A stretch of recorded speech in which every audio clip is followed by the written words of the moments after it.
Welcome to this, your daily 180 Bible study. This week we're talking about God said. God has told us where He stands on various issues, and when He speaks, we need to listen. That's what we're talking about this week.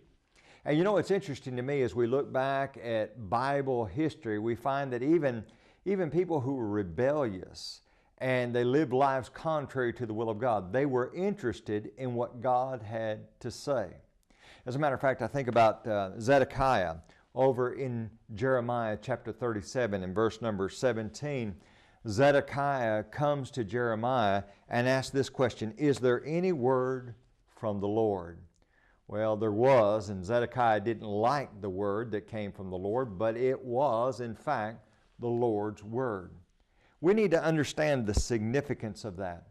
Over in 2 Chronicles chapter 18, there's an interesting situation. Jehoshaphat had made an ungodly alliance with King Ahab. And King Ahab is known as one who sold himself to do wickedness.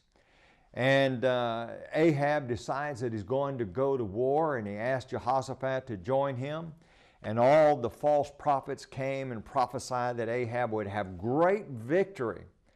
Well, Jehoshaphat was wise enough to say, "Is there not yet a prophet of the Lord here? I want to hear what God has to say about this whole proposition." And Ahab said, "There's one left, but I hate him." And Jehoshaphat said, "You shouldn't speak that way." He says, then Ahab said, "But he always prophesies evil concerning me." You know, there's a lot of folks that feel like that today regarding gospel preaching and regarding what God has to say.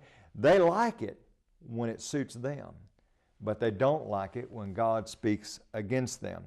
Well, over in 2 Chronicles chapter 18, they go and get Micaiah. And those that are sent to go get Micaiah out of prison say, "Now, why don't you just agree with everybody else and say, 'Boy, you're going to have a great victory.'" And listen to what Micaiah has to say.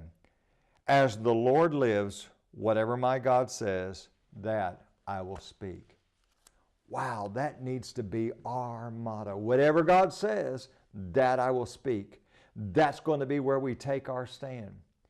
Is that what you're going to do? Is that what you do in your life?